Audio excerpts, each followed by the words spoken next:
Bonjour à toutes et à tous. Je me présente, je suis Christophe Rodriguez, je suis directeur général adjoint à l'IFPEB, l'Institut français pour la performance du bâtiment. Merci à vous d'être avec nous ce matin pour parler pour les 45 prochaines minutes de la flexibilisation énergétique des bâtiments. Nous le savons, ça fait partie d'un sujet phare aujourd'hui dans le cadre de cet événement MIXI. La France a bâti une stratégie climat qui repose sur un certain nombre de piliers, dont l'objectif de neutralité carbone horizon 2050. Et fin d'année dernière encore, RTE dévoyait une étude Futur énergétique 2050, on va en reparler dans quelques instants, qui nous donnait entre guillemets un avant-goût des challenges qu'on va devoir relever en termes de transformation de notre production d'énergétique au niveau national. De plus en plus d'énergie renouvelable, une électrification des usages de plus en plus forte. Force est de constater que la capacité à maîtriser le kilowatt, à maîtriser les appels de puissance, est susceptible de devenir un levier de transformation assez majeur si on veut réussir nos ambitions horizon 2050. Voilà, on parle donc de flexibilité énergétique et ça va être tout le sujet de ce matin. Donc avant qu'on attaque, je remercie chaleureusement les différents témoins que nous avons ce matin qui représentent presque l'ensemble de la chaîne de valeur. Donc je vais les présenter brièvement et puis ensuite je vais vous proposer qu'on attaque cette table ronde. Donc je salue tout d'abord Lionel Georges qui est avec nous en fond de table, qui est expert à la direction technique de Carrefour Property et qui partagera d'ailleurs des retours d'expérience extrêmement concrets d'activation de flexibilité sur des bâtiments, pas plus tard que la semaine dernière, on en parlait tout à l'heure. Je salue aussi Sébastien Meunier qui est avec nous, qui est vice-président des relations institutionnelles chez ABB et qui est aussi vice-président du Smart Building à la SBA et qui nous parlera des différentes actions menées notamment par la SBA sur le sujet. J'enchaîne ensuite avec Yannick Jacquemart, qui est directeur des nouvelles flexibilités pour le système électrique chez RTE. Yannick, merci d'être avec nous, qui ouvrira un petit peu nos chakras sur les différents enjeux et challenges qui vont arriver prochainement. Et je termine avec Guillaume Cailleux, que je salue aussi chaleureusement, qui est directeur du développement et des prospectives chez Schneider Electric et qui est animateur d'un groupe de travail sur la flexibilité au Gimelec. Voilà. Donc le décor est planté. Je vous propose tout de suite qu'on commence avec une première partie de cette table ronde. On va se poser une première question de bon sens.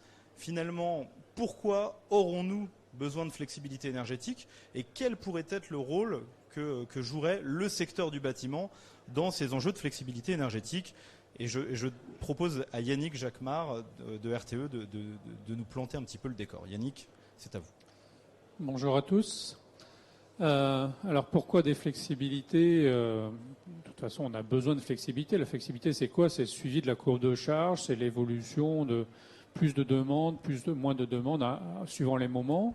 Il y a des flexibilités en matière d'électricité à différents horizons, annuels, hiver-été, c'est bien connu, mais aussi hebdomadaires, journaliers, etc. Historiquement, ces flexibilités sont largement portées par les moyens de production. Il y a eu des expériences sur la demande aussi, il y a eu des choses, mais beaucoup sur la production. Et aujourd'hui, on est dans une époque, c'est ce que notre étude Futur énergétique 2050 vise à éclairer, dans laquelle on se pose la question d'un renouvellement assez complet de notre système énergétique et de son développement. C'était expliqué dans la plénière pour ceux qui étaient tout à l'heure. D'ici 2050, on va baisser la consommation d'énergie de façon drastique, moins 40%. Mais la part d'électricité va fortement augmenter et donc on aura plus 35% à peu près d'électricité dans nos projections. Donc c'est un système électrique qui va être à redimensionner à la hausse et en plus avec, vous le savez, un très fort renouvellement du parc existant, notamment de centrales nucléaires. On ne fait pas de politique ici, c'est juste que techniquement ça pourra pas durer au-delà de 2050. Donc de toute façon, on a un nouveau système électrique à construire pour la deuxième moitié du XXIe siècle. Ce système électrique, il y a la question de comment on le dimensionne au mieux. Et on voit bien tous les débats qui existent sur on aime bien le renouvelable mais pas chez nous, le nucléaire c'est très efficace mais quand même ça a des défauts, tout ce qui est fossile on n'en veut plus. Et donc le sujet de bien dimensionner ce parc de production et donc d'avoir une consommation la plus ajustée possible se pose de façon nouvelle. Et puis évidemment il y a des nouvelles technologies, c'est-à-dire que sur la gestion de la demande, on peut faire des tas de choses aujourd'hui qu'on ne pouvait pas faire même il y a 10 ans. Alors, au niveau des particuliers, on a tous un smartphone. Je rappelle, le premier smartphone, c'est 2008-2009. C'est pas si vieux que ça, en fait. Et puis, dans le bâtiment et le tertiaire, il y a des GTB qui se généralisent, etc. Donc on peut faire beaucoup, beaucoup plus de choses. Donc l'idée, c'est bien de travailler tout ce qu'on peut faire à la source, à la demande, en efficacité énergétique, en sobriété, mais aussi en pilotage. Et c'est autant qu'on aura à moins en dimensionner sur tous les débats qui agitent tout le monde sur la politique énergétique, le backup, etc. Donc ça, c'est ce qu'on a montré, et les besoins de flexibilité sont très importants à l'horizon 2050. C'est ce qu'on a montré dans une étude donc, publiée en octobre dernier. Alors 2050, ça paraît loin. Nous, on se disait de toute façon qu'il faudrait qu'on travaille ça à peu près d'ici 2030, déjà arriver à tirer le meilleur parti de toute la flexibilisation, revoir un certain nombre de choses là-dessus, on en parlera par la suite. Et puis là-dessus arrive une année 2021-2022 assez exceptionnelle en matière d'énergie. On a 3 raisons d'accélérer et 3 grosses raisons d'accélérer. Le prix du gaz, vous avez tous vu ça, donc le prix du gaz qui a vraiment explosé en 2021 suite à la reprise économique. Premier sujet mondial, hein, le prix du gaz il est mondial. Deuxième sujet très français, c'est nos réacteurs nucléaires. On espère que c'est conjoncturel, mais cette année les réacteurs nucléaires ils vont produire moins que les autres années pour des raisons de défauts apparemment sur certains. Donc EDF est en train de voir avec la SN comment corriger ça, mais ça fait que moi, à RTE, responsable sécurité d'approvisionnement de la France en électricité quand même, nous on ne sait pas combien il y aura de réacteurs disponibles l'hiver prochain. Donc ça c'est quand même un deuxième élément. Et puis troisième élément, évidemment la guerre en Ukraine et la question plus politique de pouvoir se passer en tout ou partie du gaz russe à la maille française, mais surtout la maille européenne. Et du coup, comment on va pouvoir utiliser ou pas les centrales au gaz, les françaises, il y a quand même 5-6 gigawatts de CCG, et puis les centrales européennes. Et vous savez que quand on n'a pas assez d'électricité en France, on importe. Et du coup, si les Allemands, par exemple, manquaient de gaz, peut-être qu'on pourrait moins importer, et du coup, ça nous poserait des problèmes.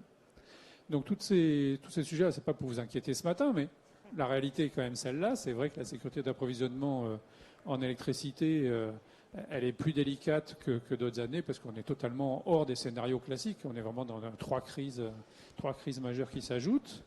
Ce qui fait qu'effectivement, la semaine dernière, on a été amené on en parlera, à adresser une alerte début avril. C'est tout à fait étonnant.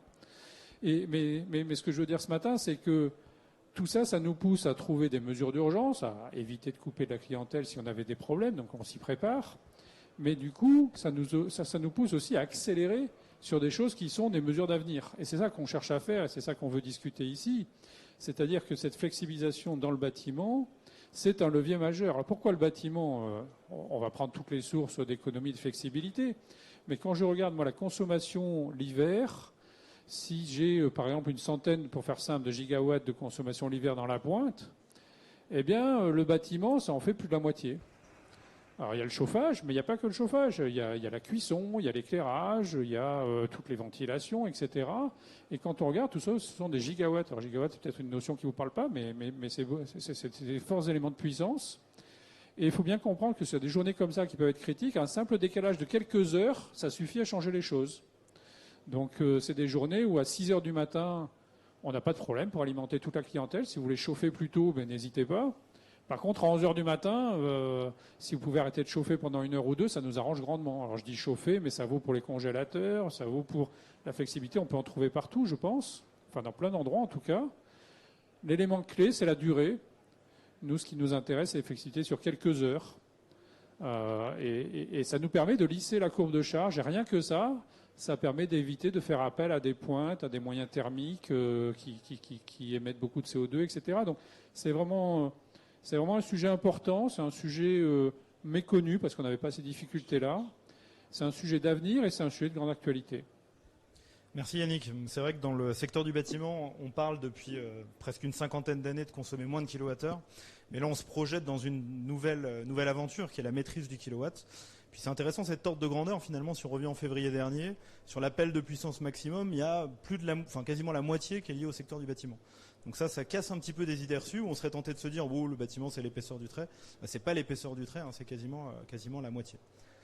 Peut-être juste une précision sans être trop long, mais l'industrie française, évidemment, ça consomme beaucoup, ça consomme un tiers de l'électricité française, mais sur une journée d'hiver, ça fait 15% de la consommation.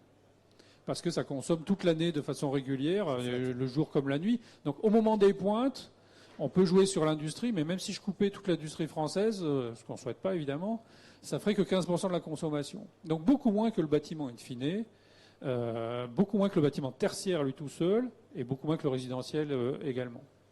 Très bien, donc le bâtiment est responsable en partie de ces appels de puissance importants, mais est-ce qu'il est aussi en mesure peut-être d'apporter des solutions? Voilà, quels sont les gisements potentiels et quelles peuvent être les solutions?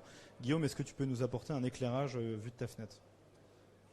Oui, alors la solution s'appelle le pilotage, et c'est pour cette raison que le GIMELEC, donc le groupement de la filière électronumérique, s'intéresse de près au sujet, parce que dans le GIMELEC, on a ces solutions d'automatisme du réseau, de système de pilotage des infrastructures et la GTB, donc la gestion technique des bâtiments. Et là, ce matin, on parle du bâtiment.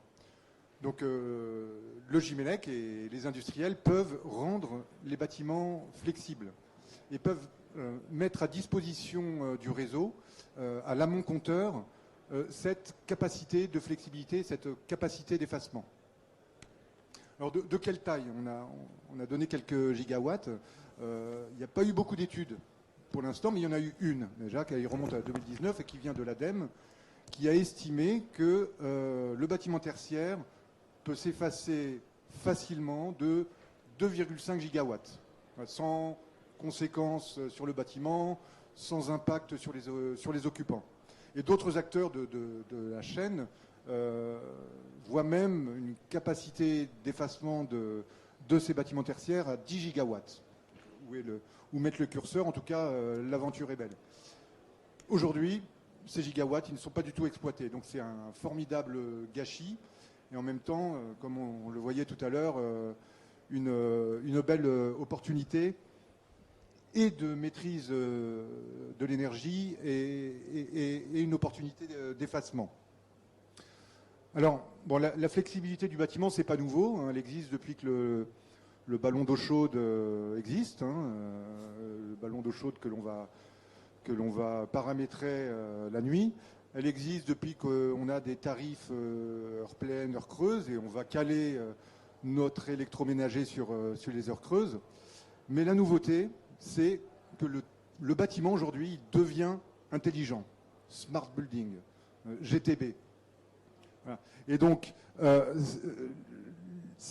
et on a une très forte accélération de cette GTB. On a eu quelques drivers exprimés tout à l'heure. Donc le taux d'équipement des bâtiments en pilotage accélère fortement. Raison, climat, décarbonation, électrification des usages, numérisation des usages, la réglementation, décret BAX, décret tertiaire. On a maintenant des obligations pour certains bâtiments d'être équipés en système de pilotage. Et puis l'actualité, je ne reviens pas dessus. Mais en effet, est-ce qu'il est plus simple d'ajouter de la prod carbonée pour faire face à ces soucis de production, ou d'aller optimiser, j'allais dire instantanément et de manière un peu plus simple, d'aller optimiser la consommation. Bon, donc voilà, on a une forte accélération de l'intelligence du bâtiment, et donc c'est le moment.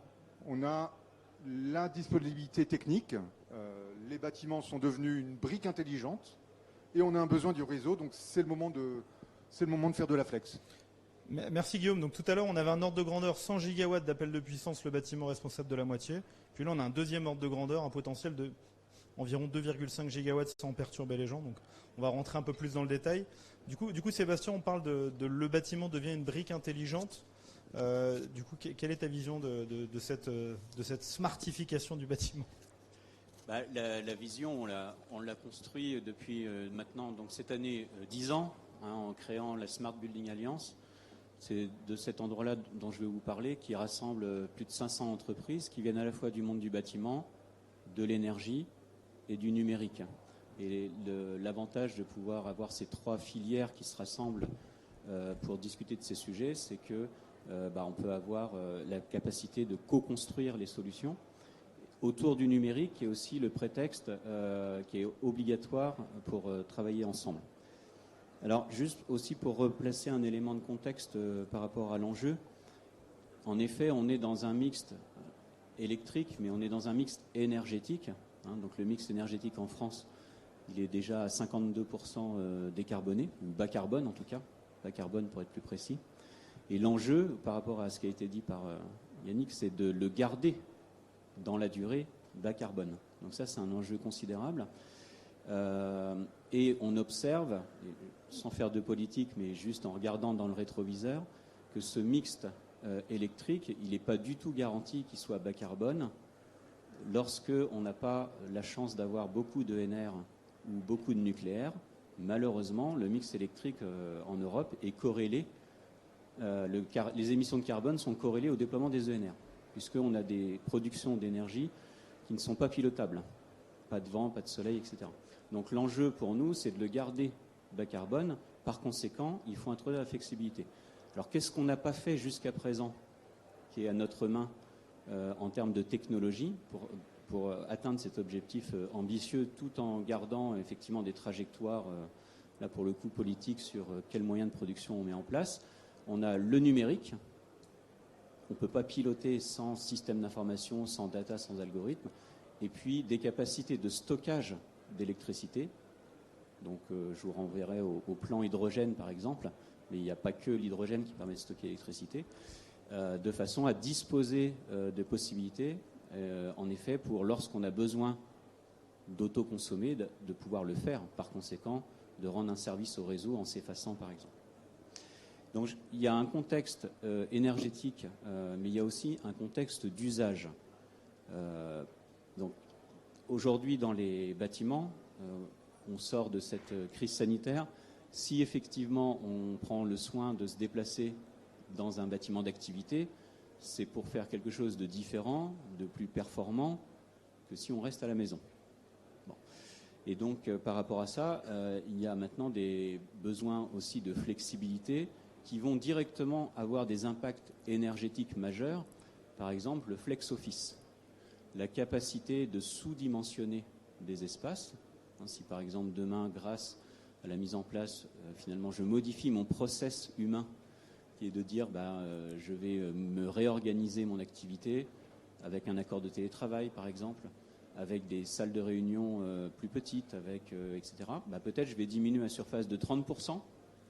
Par conséquent, je vais diminuer aussi ma consommation d'énergie. Donc il y a aussi une flexibilité d'usage qui a des conséquences importantes sur la flexibilité énergétique. Et ça, on ne peut pas le faire sans numérique. Si vous essayez de le faire à la main, peut-être ça ne va pas marcher. Vous allez prendre des mauvaises décisions, les gens ne vont pas être contents. Alors que si vous avez un système de pilotage, eh bien, vous pourrez faire des simulations, vous pourrez faire de l'intelligence artificielle, vous pourrez déterminer comment obtenir ces sources d'économie, de sobriété, au sens où on limite le gaspillage de ressources inutilisées. Et je vais vous donner un exemple très concret de déploiement massif qui nécessite des besoins de flexibilité, c'est la mobilité électrique.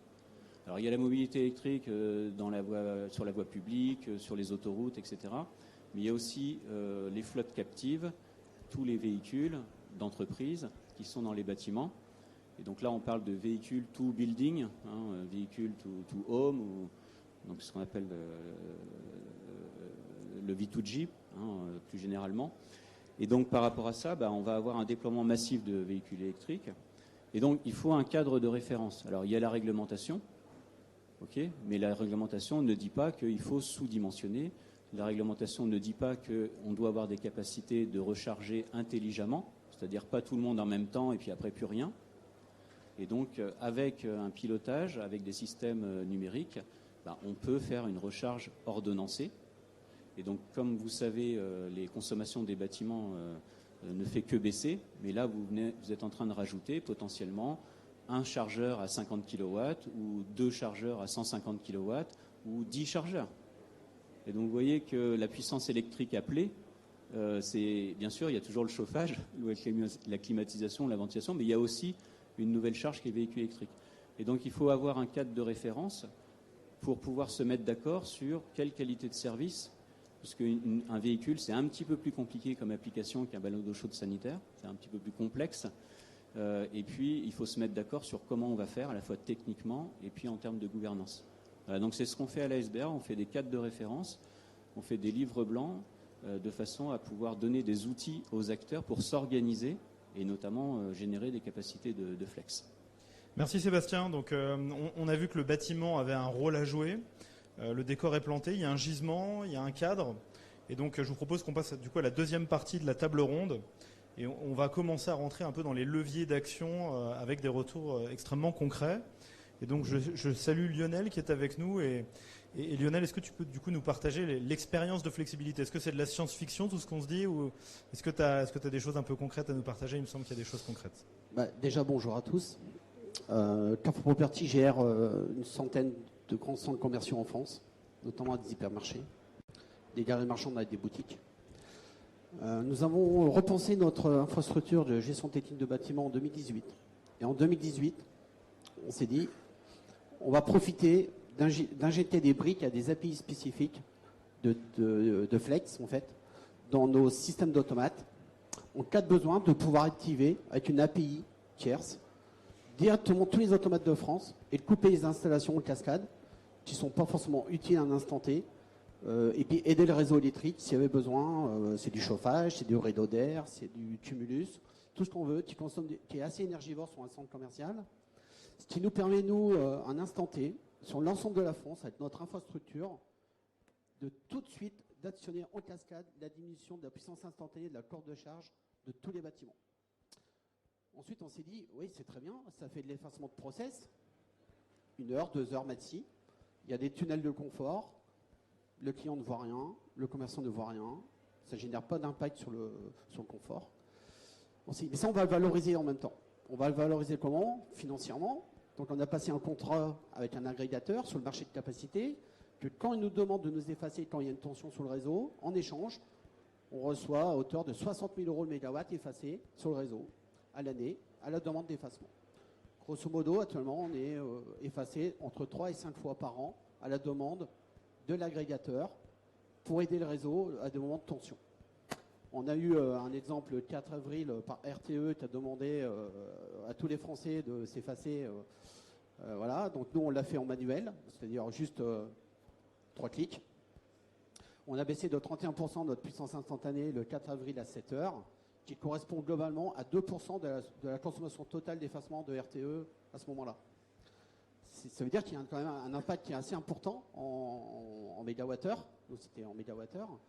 Donc c'est assez important. C'est aussi stratégique dans des moments d'urgence. On peut aller un peu plus loin que le confort. On peut se dire pendant 3 heures, il n'y aura peut-être plus de chauffage pendant 3 heures, c'est pas grave. Mais il n'y a pas de blackout sur les bâtiments. Donc on pouvait avoir un mode simple et un mode d'urgence en cas de besoin. Et je pense que ce qui est important quand vous avez un parc de bâtiments à gérer, c'est de se dire comment je pense ma gestion technique de bâtiment avec un hyperviseur spécifique qui va tout contrôler, avec de l'intelligence artificielle dedans, qui va pouvoir agir directement sur les bâtiments sans passer par des ordinateurs tiers, etc. Et là, franchement, c'est vachement bien de le faire parce que vous avez accès sur votre facture énergétique. Moi, avec la Flex, je gagne 6% de ma facture annuelle juste en faisant de la Flex de temps en temps. J'en fais aussi bien l'été que l'hiver. Donc, c'est vachement stratégique. En plus, avec les décrets, c'est important. Ça permet d'atteindre une cible si vous ne l'avez pas. Et en plus, vous êtes conforme certainement avec le décret BAC, avec ces gestions techniques de bâtiments futurs en 2025. On sera obligé à des bâtiments qui sont équipés à plus de 290 kW de puissance à installer des systèmes de gestion technique de bâtiments. Franchement, c'est vachement important de le penser dès le départ quand vous avez un parc immobilier. Et pas le faire une fois que tout est installé solo, en local dans les bâtiments. Si vous faites ça, vous allez perdre de l'efficacité, surtout du pilotage de vos installations. L'efficacité énergétique, à un moment donné, vous l'avez surtout sur vos installations, vos process, vos machines. Mais le pilotage va se faire via ces systèmes de gestion technique de bâtiments. Vous avez un hyperviseur, vous pouvez voir tout en instantané ce qui se passe sur vos bâtiments, tout le parc. Ça, c'est vraiment, nous on l'a pensé en 2018. Ça nous a permis aujourd'hui d'être actifs et d'être acteurs sur le marché de la Flex et d'avoir une rentabilité dessus. Et tous des kilowatts qui explosent, donc ça aide aussi en cas de besoin. Et je pense que c'est des bonnes pratiques qu'il faut mettre dans les bâtiments et puis les mettre dans les cahiers des charges des maîtres d'œuvre et des maîtres d'ouvrage futurs qui construisent ce genre de choses sur les bâtiments. Merci Lionel pour ce retour d'expérience extrêmement concret. J'en profite du coup pour poser la question à Guillaume. Est-ce que de ton côté, tu as aussi des retours d'expérience un peu de ce type-là à partager avec nous? Je fais une petite parenthèse, on est un tout petit peu court en timing, donc on arrive à peu près à la moitié du tour de table pour que vous l'ayez à l'esprit. Ah bah oui, en retour d'expérience, il y a eu l'alerte du 4 avril, les cowatt Orange, c'était un très bon galop d'essai, un très bon test pour voir la réactivité et le potentiel d'effacement du tertiaire. Alors pour l'illustrer, je pense qu'on a un record. Il y a à Grenoble un bâtiment qui s'appelle Intensity, un bâtiment de bureau qui fait 26 000 mètres carrés et 1500 occupants. Et ce bâtiment a déjà le record du monde de l'efficacité énergétique. Pour ceux qui maîtrisent un peu les chiffres, on a une conso lissée annuellement de 37 kWh par mètre carré et par an. Donc on se dit, quel flex faire sur un bâtiment déjà au top? Donc il a un système de pilotage plutôt bien abouti, et quand le signal EcoWatt Orange est arrivé, idem, alors vous en 3 clics, nous en 1 clic, l'effacement a été de 87%. Donc là, ça fait rêver. On se dit, purée, il y a quand même une sacrée capacité de rendre service et de lisser la pointe. Quand tout ceci sera déployé et homogénéisé. Alors, en exemple, rapidement, quelques leviers d'effacement dans le bâtiment tertiaire, c'est assez concret. On a parlé tout à l'heure du ballon d'eau chaude. Il y a le ballon d'eau chaude à la maison, mais dans un gros bâtiment, on peut avoir un super ballon d'eau chaude de plusieurs mètres cubes. Et quand arrive le moment de s'effacer, pendant le délai de prévenance, on va chauffer nos ballons et utiliser l'eau chaude pendant les 2 heures, 3 heures d'effacement à des fins sanitaires ou chauffage. Premier levier. Autre levier, donc de l'autre côté du thermomètre, Lionel en parlait tout à l'heure, les congélos. Les congélateurs, c'est aussi un super réservoir de kilowatts. On va booster, alors là, ça sera bien sûr plutôt dans les centres commerciaux, dans la restauration. On va booster le froid en amont de l'effacement, et puis couper les congélateurs pendant la durée de l'effacement sans aucun impact sur les produits. Troisième levier, on aura la ventilation. La ventilation idem. On booste la ventilation pendant le délai de prévenance, et pendant l'effacement, on coupe la ventilation, et au moyen de capteurs de CO2, on va pouvoir monitorer la qualité de l'air. Et j'avais ce quatrième levier qui est tout simplement la température ambiante, le chaud, le froid, ce qu'on appelle le tunnel de confort pour les occupants. On va moduler, anticiper sur la clim, sur le chauffage, couper pendant la période de pointe, et les occupants ne s'en rendront peut-être pas compte. Voilà, ça fait quatre leviers bien existants. Il y a tous les leviers futurs et en plein développement, avec nos changements, notre révolution, que ce soit l'autoconsommation, les ENR, les véhicules électriques, le stockage. C'est autant de nouvelles sources que l'AGTB va savoir agréger les datas, donc de ces systèmes, de ces appareillages, de ces capteurs, et incorporer des datas externes, tout simplement la météo, et avec ce beau mélange, construire une feuille de route, construire une capacité d'effacement pour la mettre à la disposition du réseau. Merci Guillaume. Du coup, quand on vous écoute, ça a l'air simple, donc c'est quand même une bonne nouvelle.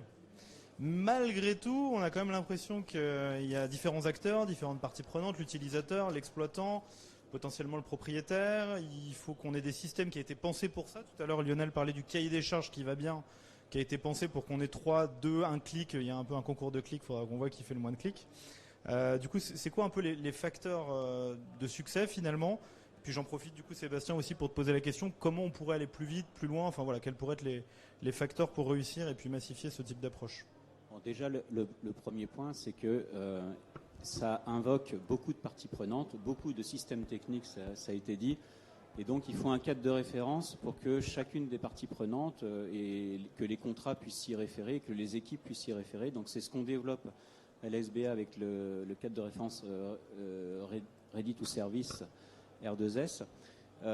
Donc je vais vous prendre 2 exemples qui sont des réussites. Vous pouvez les retrouver facilement sur LinkedIn, par exemple, pour avoir les conférences. Donc il y a un gros building, ICA d'origine, c'est 69 000 m². Et puis on a un plus petit, un 1700 m², qui est un bâtiment de Vinci.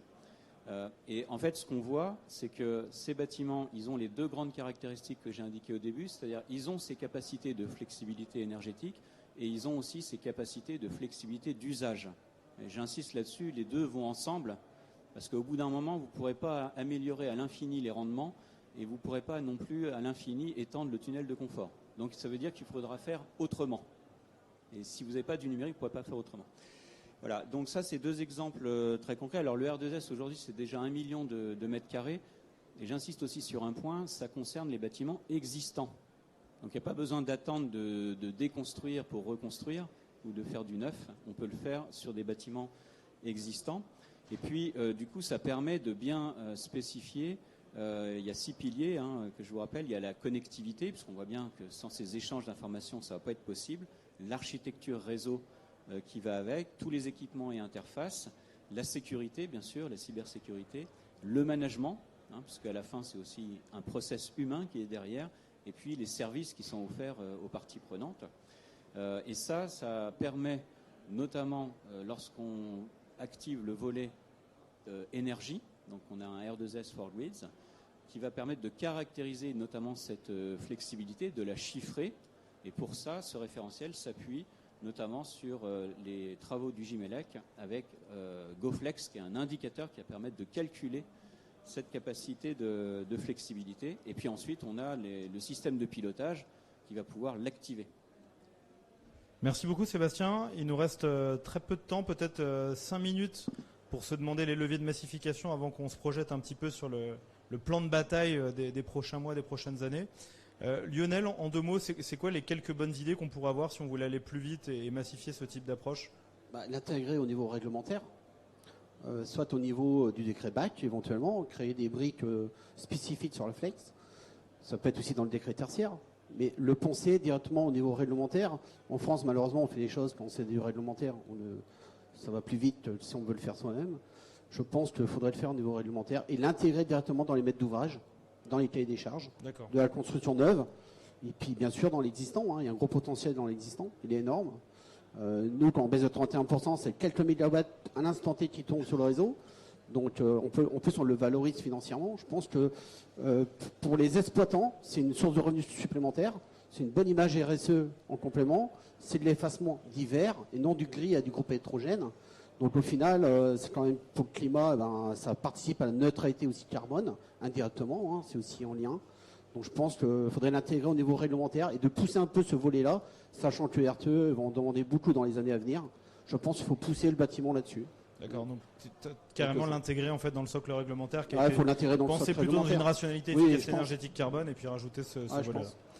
Guillaume, en 2 mots, est-ce qu'il y a d'autres bonnes idées qui pourraient nous permettre d'aller plus vite sur ces sujets de flex ? Alors oui, le préambule, la difficulté, la volonté, c'est de sensibiliser.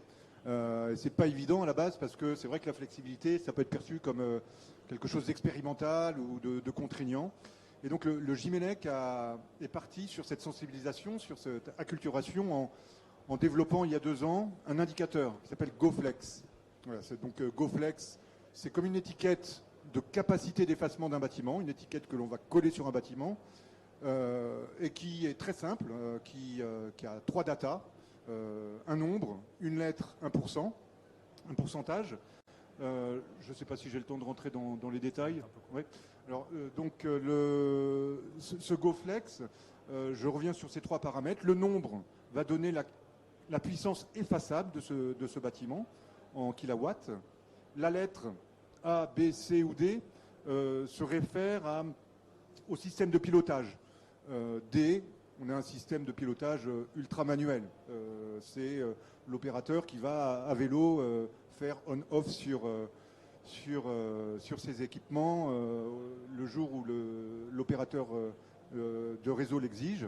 Et A, là on est dans le top, on a la GTB, on a de la data, un logiciel, des automatismes. Et là donc on revient un clic et c'est parti. Donc voilà. A, B, C, D pour donner le niveau de maturité du système de pilotage. C'est comme un Nutri-Score. Donc, le nombre, la lettre et le pourcent. Le pourcent, c'est un ratio entre la puissance effaçable et la puissance souscrite. Voilà, donc c'est un petit peu comme le taux d'effort que le bâtiment est prêt à rendre et à mettre à disponibilité du réseau.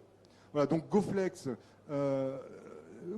a été attaqué il y a 2 ans, déjà développé. On a l'outil, on a la méthodo. La méthodo, c'est un questionnaire simple et sympa. Et l'outil, développé et testé l'an dernier, donc on est en 2021, et là en 2022, on veut encore déployer, on veut expérimenter. On a un objectif, donc avec le Gimelec, d'évaluer 300 bâtiments pour avoir un retour taille réelle de cette capacité et de ce nouveau gisement d'effacement. Donc ça, c'est en 2022. Donc là, on profite de la table ronde pour faire un appel à manifestation d'intérêt. Si vous êtes propriétaire de bâtiments ou utilisateur, n'hésitez pas à rejoindre l'aventure GoFlex. Vous êtes les bienvenus. On cherche 300 bâtiments en 2022. On commence déjà à en avoir. Et en 2023, on passera à la massification réelle. Et là, ça passe par une plateforme. La plateforme GoFlex, qui va ressembler au Bon Coin dans l'esprit. On aura les offreurs, donc les bâtiments GoFlex, et la demande. Donc la demande, les agrégateurs et les opérateurs de réseau. Donc ce sera un point de rencontre entre offre et demande pour mise en contrat de la capacité d'effacement et de la demande. De cette contractualisation, le Gimelec se retire. Le Gimelec est plutôt dans une démarche de sensibilisation et de mettre en marche cette démarche. Là, la contractualisation, on passera la main. Voilà. Donc, de façon pragmatique, comme je le disais, 2022, on cherche des bâtiments. 2023, on crée la plateforme. Surtout après le témoignage de Lionel, ça nous a mis l'eau à la bouche. Donc si vous voulez avoir un Nutri-Score et évaluer le potentiel de flex de vos bâtiments, je pense que le message est passé. On arrive un petit peu à la fin de cet échange. Et Yannick, du coup, j'avais envie de vous donner la parole. C'est quoi les prochaines étapes? C'est quoi le plan de bataille, si je peux me permettre l'expression, vu d'RTE? Donc, plan de bataille, je ne sais pas. On se prépare aux prochains hivers, effectivement, pour essayer de mobiliser l'ensemble des moyens possibles sur le parc existant, sur des moyens de secours aussi de production, mais on cherche à maximiser vraiment l'effet sur la consommation. Et moi, ce que je voudrais dire, en tout cas, c'est que donc on cherche dans tous les secteurs, on cherche tous les niveaux, et on a pas mal vu de débats sur maîtrise de l'énergie, maîtrise de la puissance. Finalement, si on est très efficace, il n'y a plus de flexibilité, etc. Mon message, ce serait vraiment de ne pas opposer tout ça et de rien opposer, tout s'ajoute en fait. Et en fait, la façon dont moi je travaille sur les différentes possibilités, c'est 4 champs. C'est peut-être un peu compliqué, mais on va essayer de les lister. 4 champs. Le premier, c'est l'économie d'énergie, alors que ce soit efficacité, si on change son appareil, ou sobriété. Je ne rentre pas dans le débat philosophique, ça ne m'intéresse pas beaucoup. Ce qui compte, c'est l'économie d'énergie. Si vous consommez moins, déjà, de toute façon, sur la pointe, il n'y a pas qu'en s'attaquant à la pointe. Si vous avez des appareils plus efficaces, ou si vous baissez votre température, ou si vous chauffez plus les terrasses, ou d'autres mesures comme ça, si vous faites un peu attention à vos bâtiments, globalement, c'est quand même de la consommation en moins. Donc, de toute façon, c'est bon pour l'équilibre et c'est pas mauvais pour la planète. Deuxième chose, c'est les changements réguliers, c'est-à-dire l'analyse des rythmes de consommation et de ce qu'on peut décaler. On a parlé des ballons d'eau chaude, ça c'est l'historique dans le résidentiel et dans le bâtiment, mais je vois aussi que le rythme du chauffage dans le tertiaire, c'est pas quelque chose qu'on a vraiment regardé, et je suis pas sûr qu'on ait donné forcément les bonnes incitations là-dessus. Est-ce qu'il y a les bons tarifs pour dire, moi je suis en train de creuser ça, je vous l'ai dit, si on chauffe un bâtiment tôt le matin, de 5h à 7h du matin, là il y a de l'électricité disponible, plutôt que de le chauffer de 9 à 11. Avec l'inertie du bâtiment, je pense qu'on peut gagner sur 1 à 2 heures. On peut faire du décalage d'usage. Ça, c'est énorme, en fait, comme levier. Je ne sais pas si c'est 2 gigawatts et demi, si c'est 5, mais c'est de cet ordre-là. Je rappelle, pour ceux qui ne sont pas familiers des unités, 1 gigawatt, c'est une tranche nucléaire. Donc, si on économise le démarrage de 3 gigawatts sur une pointe du matin, c'est tout à fait sensible.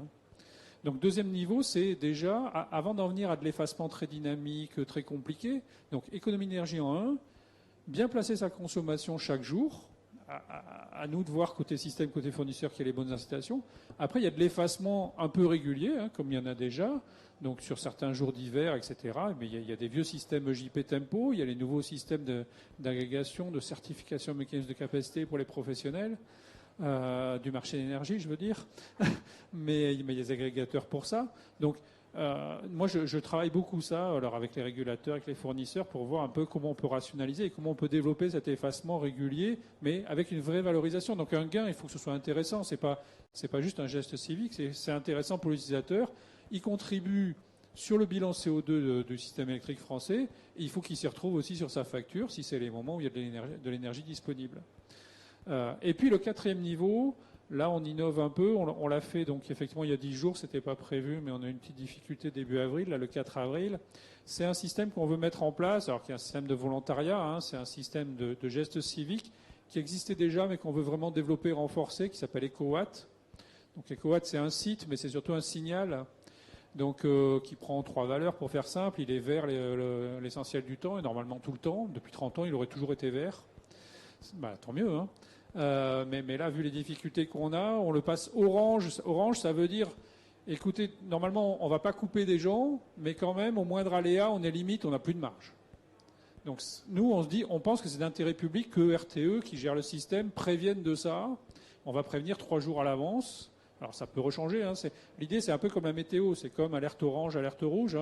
Alerte orange, vous rangez un peu les meubles de jardin parce que quand même c'est un peu dangereux. Alerte rouge, vous évitez de vous promener dans les bois et même de sortir de chez vous. Donc là, vigilance orange, c'est normalement il se passe rien, mais quand même on n'a plus de marge au moindre aléa. Si une centrale tombe en panne, s'il fait plus froid, tout ça, on risque de couper des clients. Moi, ce que j'essaye de faire, c'est que au lieu de couper des clients, je préfère demander à tous de couper un bout de votre consommation. Plutôt que de devoir mettre des gens dans le noir, et aujourd'hui c'est quand même très pénalisant d'être dans le noir, quoi. Donc orange c'est ça, et rouge c'est signal, attention, demain on s'apprête à couper des clients, si vous faites quelque chose ça va permettre de limiter, voire d'éviter. Si vous faites rien, il n'y a pas le choix, on n'a pas assez de puissance disponible, on va devoir couper des clients. Alors couper c'est pas un blackout, c'est couper 1 heure, 2 heures, mais c'est quand même très pénalisant. Donc ce signal-là, c'est un signal relayé par les médias, relayé par certains fournisseurs. Le but, avec tout ce qu'on voit des possibilités techniques, c'est qu'il soit relayé le plus automatiquement possible. C'est-à-dire, moi je pense que c'est notre intérêt, nous on est un service public, c'est notre mission de rendre cette information disponible sous la meilleure forme possible. Donc ce qu'on envisage, c'est un signal sous forme d'API que chacun peut récupérer. Et avec cette API, vous avez sur les 24 heures de la journée, sur les 3 prochains jours, vous avez, si c'est rouge, la dernière fois, c'était de 7h à 10h, on avait dit. Bon, mais c'est 3 heures, on ne vous demande pas de vous effacer toute la journée. On dit, attention, c'est orange, là, sur 3 heures. Donc, s'il vous plaît, faites le maximum sur 3 heures. Merci à ceux qui l'ont fait. Là, j'ai de très bons exemples, je suis très bien entouré. Il y en a d'autres. En tout, on a eu 800 mégawatts d'effacement dans ce qu'on a mesuré, au-delà de ce qu'on aurait eu normalement. Donc, ça fait une tranche nucléaire. Donc, sachant que ça a été lancé en week-end, qu'il n'y a pas eu une grosse com avant, etc. Je remercie tous ceux qui ont contribué, mais 800 mégawatts, ça se voit sur une courbe de charge. Donc on a eu ça. L'idée, c'est de faire quelque chose où il y a une préconfiguration, ça a été très bien dit. Si vous avez un système électronique, enfin que ce soit une GTB, que ce soit une appli sur un smartphone qui gère n'importe quoi, des radiateurs chez vous, l'idée, c'est qu'on travaille avec les acteurs du numérique pour qu'ils configurent ça et qu'ils prévoient EcoWatt rouge. C'est vous qui décidez, c'est pas RTE qui prend le pilotage de votre conso. Mais EcoWatt rouge, réfléchissez avant, qu'est-ce que vous êtes prêt à faire ? Je baisse ma température, je coupe le chauffage au sous-sol, j'en sais rien moi, etc. Et donc c'est ces 4 niveaux-là, efficacité énergétique, effacement régulier, heure pleine, heure creuse, effacement de temps en temps, mais dans le marché valorisé, et exceptionnellement un signal basé sur EcoWatt. C'est avec ces 4 piliers qu'on travaille. 4 piliers extrêmement clairs. Merci Yannick. Sébastien, je crois que tu avais un petit mot de la fin que tu souhaitais apporter. Oui, un petit mot de la fin, parce que donc, tout ce qui a été dit, le volume à traiter, c'est 900 millions de mètres carrés, c'est plus de 300 000 bâtiments, avec toutes les entreprises concernées partout dans les territoires. Donc je voulais juste en 2 mots vous signaler 2 initiatives pour que les acteurs puissent se mobiliser et activer ces capacités de flex dont on a besoin. La première, c'est l'Alliance immobilière pour la convergence numérique, l'AICN, qui est composée des grands syndicats professionnels de la promotion, de l'investissement, des foncières, des directeurs immobiliers, des exploitants. Voilà, donc je vous les cite pas tous, j'ai pas le temps là, mais tous ces acteurs-là se rassemblent pour travailler sur des cas d'usage intermétiers pour déployer massivement, directement en ligne avec ce qu'on a dit, c'est-à-dire comment on déploie le décret tertiaire avec toutes les parties prenantes, comment on fait le suivi énergétique et comment on répond à la taxonomie. Parce que l'immobilier, c'est quand même aussi un gros sujet d'investissement. Et la deuxième initiative que je voulais vous signaler, qui devrait sortir au début du deuxième semestre, c'est dans le cadre du programme de l'État qui s'appelle ACTE, donc porté par la FNCCR, un guide interactif pour les collectivités locales, pour les guider sur les actions à gain rapide autour du pilotage énergétique qu'elles peuvent entreprendre pour équiper tous les bâtiments publics qui sont sous leur gestion. Et donc ça, c'est un effort massif qui va être fait avec, encore une fois, plusieurs organisations qui se rassemblent autour de la FNCCR, le GIMELEC, l'IGNES, le CERS, la FFIE et bien sûr la SBA. Et donc cet outil-là va arriver. Et bien sûr, vous avez compris, si c'est applicable pour les bâtiments publics, ça marche aussi pour le privé. Merci. Écoutez, un grand merci à vous quatre, en tout cas pour la qualité de vos interventions. On retient que c'est possible et qu'il n'y a plus qu'à passer à l'action. Donc merci à vous en tout cas pour vos témoignages et je pense qu'on peut les applaudir. Voilà, on arrive à la fin de la présentation. On va devoir laisser la place pour les suivants. Donc si vous avez des questions, n'hésitez pas. On reste dans les parages. Un grand merci à vous pour votre intérêt, votre attention. Bonne journée.